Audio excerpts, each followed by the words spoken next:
Então essa é a parte final, irmãos. Não estou falando nem o número porque eu já perdi o número. Eu sei que é o capítulo 17 dessa série. Então a pessoa ia falar, peraí, se eu me circuncidar, eu sou obrigado a guardar toda a lei? Não é isso que Deus quer? Que eu guarde toda a lei? Guardar toda a lei. Vai receber sacrifício por animais, ser um homem, sumo sacerdote terrestre, está ali agora num templo com um véu assim da separação, mostrando que o homem está separado de Deus. Se alguém da tua família for pego em adultério, você vai ter que matar a pessoa a pedra. É isso que você quer? Se circuncidou, guarda toda a lei, você está obrigado a fazer isso. Você não foi chamado por Deus circuncidado. E até as pessoas que estavam circuncidadas não poderiam fazer isso conhecendo a Cristo.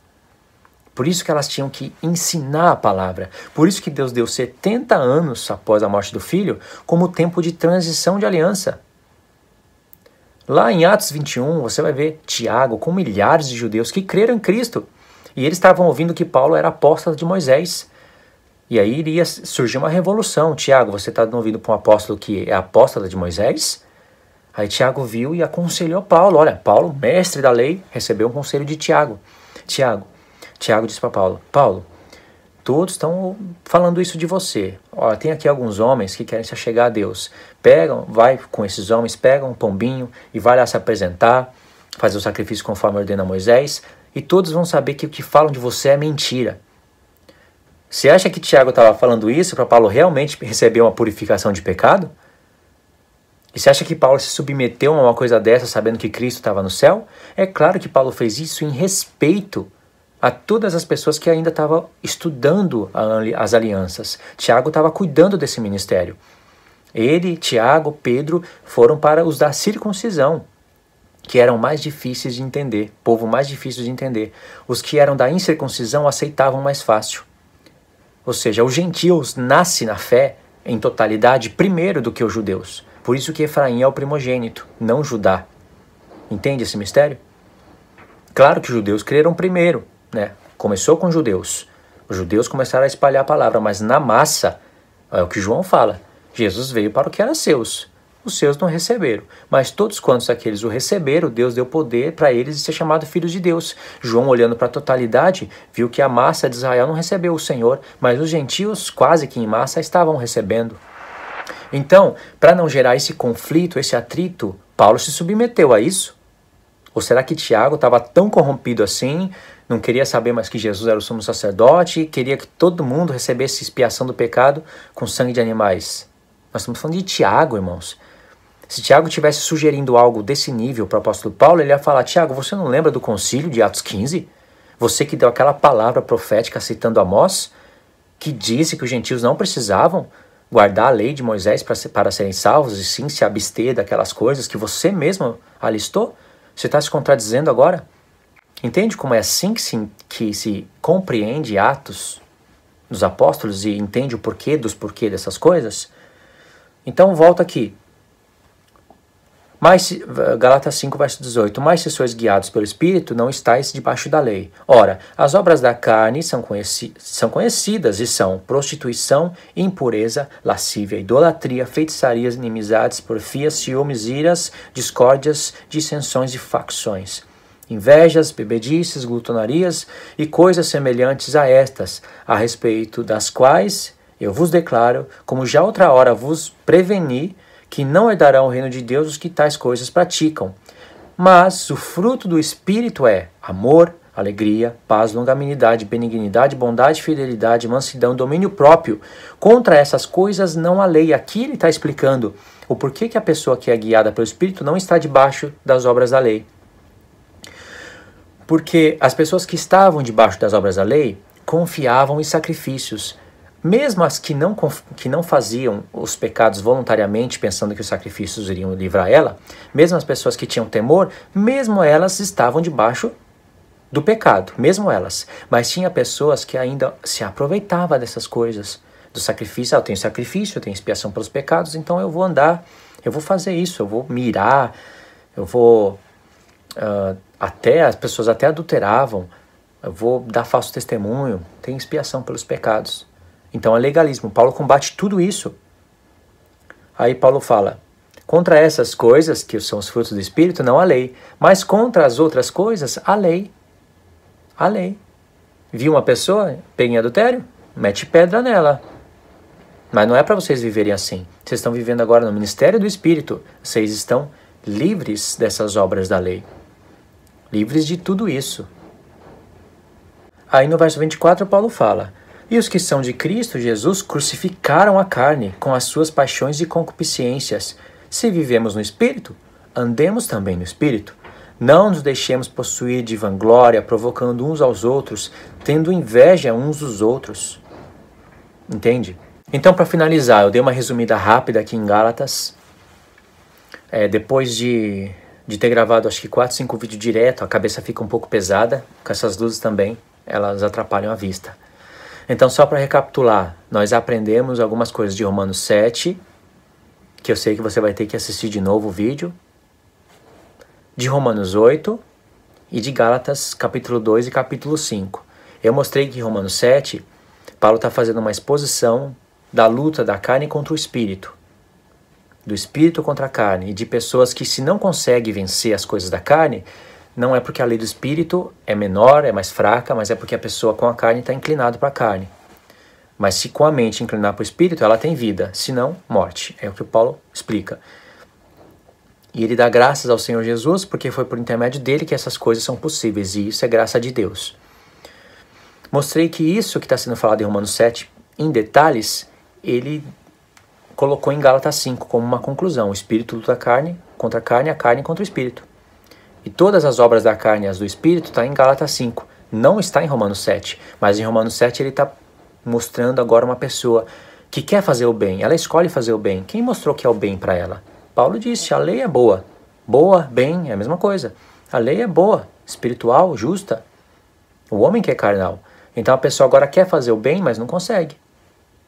E quando tenta fazer o bem, ela encontra uma outra lei nos membros dela. E essa outra lei combate contra a lei da mente, aprisiona ela debaixo da lei do pecado que está no membro dela. Entende? Então aí o homem passa a ter conhecimento das coisas. Por isso que Jesus está como sumo sacerdote, para nos ensinar e para suportar esse tempo de luta e de fraqueza. E o que acontece? Deus consegue um reino de pessoas conscientes. Não um reino de pessoa que prega uma mensagem ridícula, horrorosa, injusta, e no final da mensagem fala que é justa. Imagine, finalizar a mensagem. Isso que eu vou falar, eu quero falar em outros vídeos, mas para finalizar. Deus deu poder de escolha para Adão. O que aconteceu? Ele pecou. Deus está mostrando para o homem. Ele queria ter relacionamento com um homem que tem poder de escolha. Ele não está mostrando para a humanidade que se desse o poder de escolha para o homem, olha o que ele faz. Ele está mostrando que ele quer ter um relacionamento com um homem que tem poder de escolha. Uma esposa que fala sim, voluntariamente. Não que Deus induza a pessoa a falar sim, e a outra que poderia falar sim, fala não, não quero casar com você. Entende? Aí o homem passa a estar morto em ofensas e pecados. Depois Deus envia o seu filho, o sacrifício do seu filho, ensinado, profetizado, pregado, tudo certinho. E mesmo assim, com o sacrifício do filho, com o derramamento do sangue do filho, o Espírito sendo enviado nas pessoas, se Deus desse o poder de escolha para o homem ainda, todos os homens escolheriam o diabo. Você imagina a cara do diabo nessa hora? É a diversão dele ouvir isso. Nem o sacrifício do filho faria um homem com poder de escolha escolher o filho. Então o que Deus tem que fazer? Ele mesmo tem que ir escolher a pessoa antes da fundação do mundo, porque se deixasse para o homem, nem o filho iria tocar na consciência do homem que tem poder de escolha para escolher o filho por amor. Então o que acontece? Deus tem que escolher uns e outros não. Por quê? Porque o mistério da predestinação não pode ser explicado pela mente humana, diz Augusto Nicodemos. Pela mente humana dele não pode ser explicado, porque é injusto na sua mensagem. Irmãos, se o sacrifício do filho não tem o poder de fazer um homem que tem poder de escolher o filho, que é isso? Vitória pro diabo, então. Se Deus tem que escolher o homem, senão todo mundo escolheria ele, é uma diversão para ele ouvir isso. Já ouviu? Já ouvi vários. Tem aquele Paul Walsh, eu esqueci o nome dele. É um pastor que tem uma aparência assim santa, mas é a mensagem dele. É boa? Ele falou que todo homem iria escolher o diabo se Deus não escolhesse alguns. E que o homem ainda no inferno, se Deus abrisse a porta da salvação, o homem ia fechar a porta da cara de Deus e ia falar, eu escolho o diabo.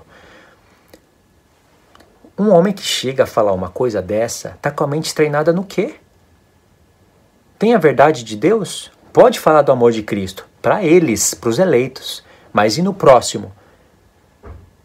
Você vai ter paz nessa terra, no novo mundo, né? Nessa terra eu não sei se a pessoa tem paz, pode ser que ela tenha paz, mas uma pessoa que não tem amor, né?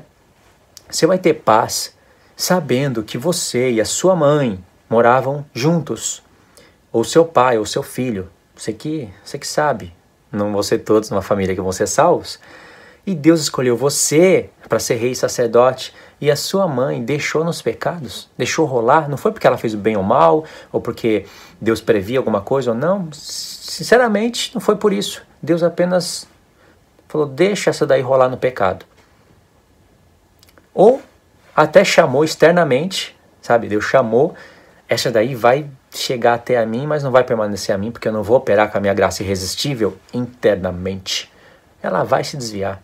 Mas depois, eu não fiz nada, o pecado já está nela, ou nele. Mas depois, essa pessoa vai estar diante da minha igreja, e a minha igreja vai condenar essa pessoa à segunda morte. Mas poderia ter sido salva, gente.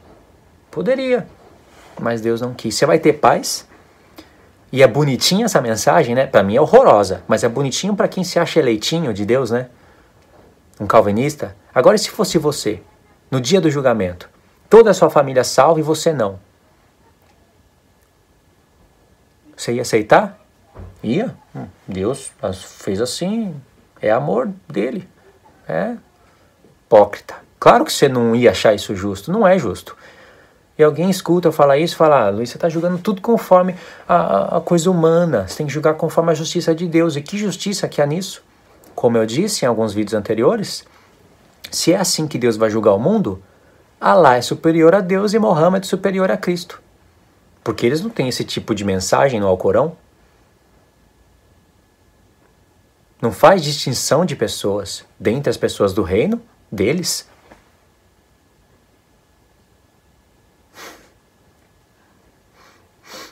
Então, irmãos, é isso daí, tá bom?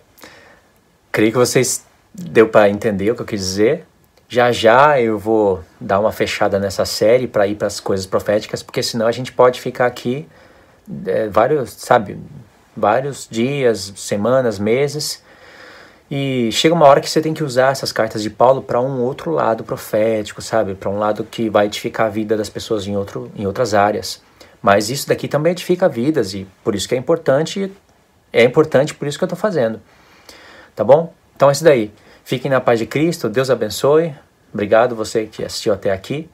E, compartilhe o vídeo, passa para outras pessoas assistirem. É preciso de paciência, mas quem quer aprender, uma pessoa que quer aprender, alcançar sabedoria, ela vai ter paciência sim e assistir até o fim. Tá? Fiquem na paz, Deus abençoe.